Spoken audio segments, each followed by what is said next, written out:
انسان جب مر جاتا ہے تو اس کے سارے اعمال ختم ہو جاتے ہیں، دنیا میں رہ جاتے ہیں، صرف جسم قبر میں جاتا ہے. لیکن صدقہ جاریہ ایک ایسا عمل ہے جس کا مرنے کے بعد بھی اجر و ثواب ملتا رہتا ہے، جیسے راستے بنوانا، ہاسپٹلز بنوانا، قرآن پاک مسجدوں میں رکھ دینا اور رفع عامہ کے بہت سارے کام ہیں. لیکن کیا آپ جانتے ہیں کہ گناہ جاریہ بھی ہوتا ہے؟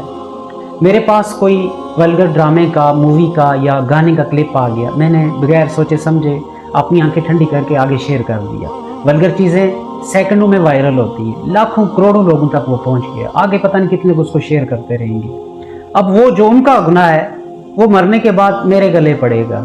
بے شک میں توبہ طائب کر کے اللہ سے معافیاں مانگ کے تزکیہ نفس کر کے اس دنیا سے چلا جاؤں گا، لیکن وہ جو گناہ میں نے پھیلایا ہے نا، وہ جب تک لوگ دیکھتے رہیں گے وہ گناہ جاریہ مجھے ملتا رہے گا. اس لیے صدقہ جاریہ کا اہتمام کیجئے، گناہ جاریہ والے کام نہ کریں، ایسی چیز شیئر نہ کریں جس سے مرنے کے بعد بھی مجھے اور آپ کو گناہ میں